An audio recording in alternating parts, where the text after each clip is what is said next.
under the laws of the United States, not the laws of the United States of America, because the laws for the United States of America, again, are the Declaration of Independence, the Articles of Confederation, all right?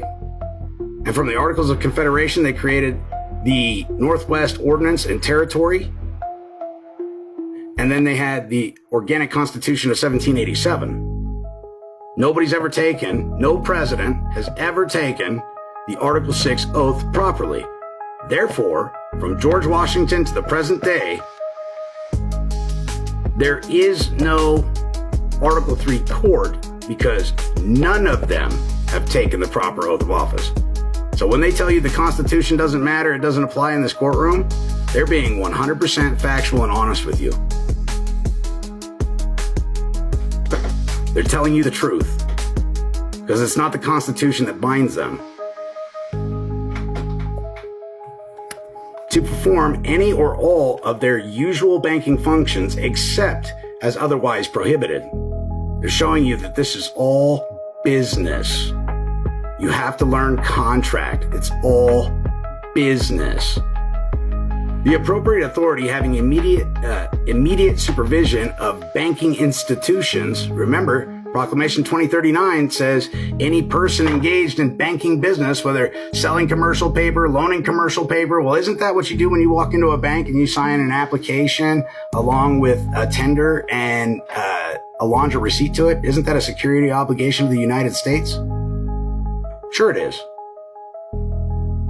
If you read the 73rd Congress First Session Volume 77 Part 1, it very quickly becomes apparent that that is a security obligation of the United States. That is the very definition Congress set forth in the 73rd Congress First Session Volume 77 Part 1. And they said it not once, not twice, but 4 times throughout that 1,156-page document.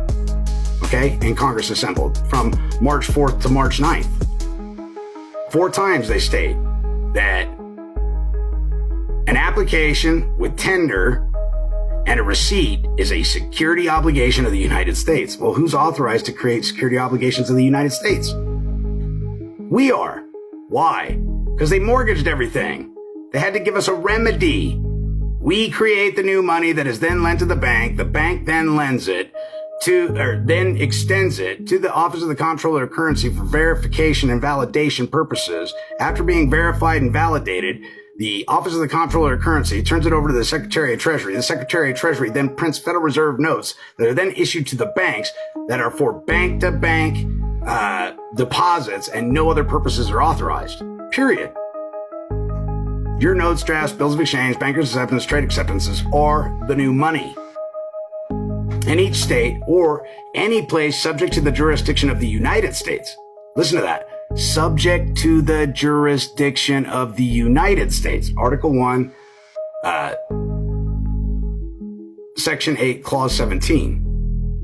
Is authorized and empowered under such regulations as such authority may prescribe to permit any banking institution. So that's a blanket statement. Remember, we have banks, we have trust banks, we have credit unions, we have all these different banking institutions, right? So it's a banking statement.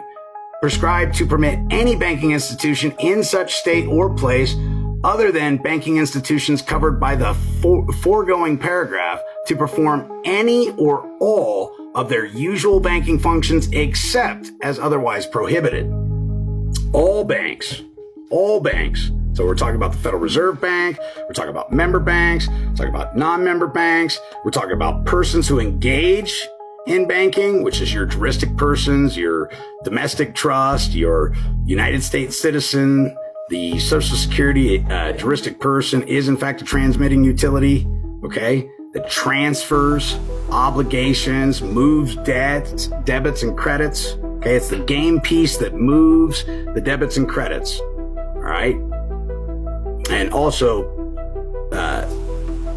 plants the assets within your estate, which is your birth estate, which is evidenced by the birth certificate. Performance of all usual and normal banking functions, except as otherwise prohibited, shall apply for a license. Where'd the licensing come from? 40 Statute at Large 411 Section 7E. It's a military order.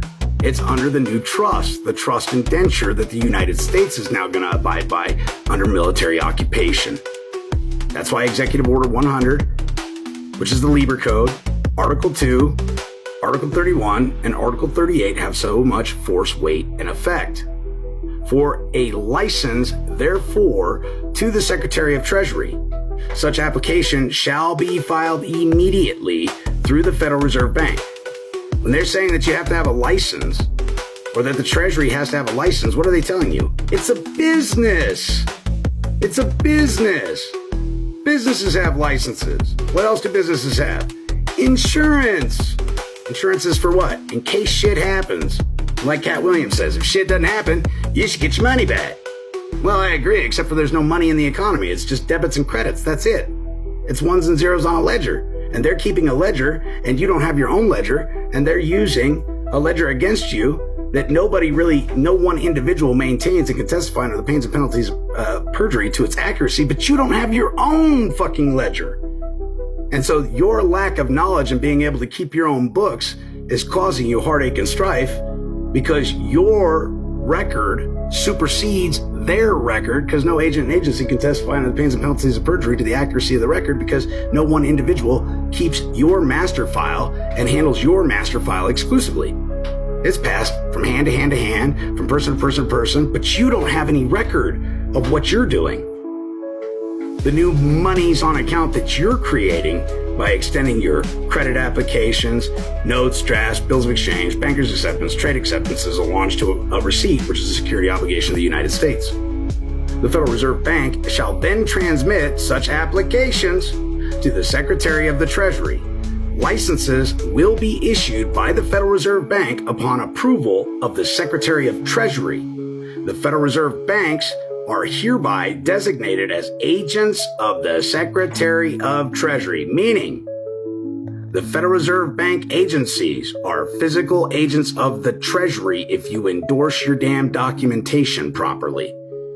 If you qualify your endorsement, if you make it known what it is for. This is not for commercial purposes. It's not to be ledgered on the Federal Reserve's bookkeeping entry securities. It's supposed to be taken directly to the Secretary of Treasury, to the Treasury Department, to be set off 48 Statute at Large 112, dollar for fucking dollar, and not for reissuance.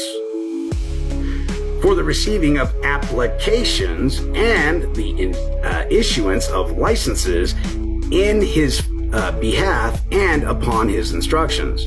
Under further order, no individual, partnership, association, or corporation, including any banking institution, shall export or otherwise remove or permit to be withdrawn from the United States.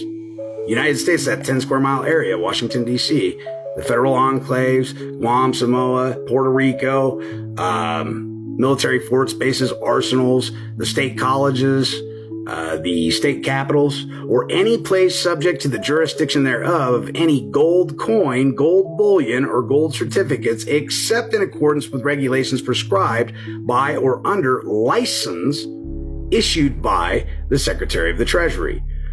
No permission to any banking institution to perform any banking function shall authorize such institution to pay out any gold coin, gold bullion, or gold certificates except as otherwise as authorized by the Secretary of the Treasury, nor to allow withdrawal of any currency for hoarding, nor to engage in any transaction in foreign exchange except such as may be undertaken for legitimate and normal business requirements, for reasonable traveling and other personnel requirements.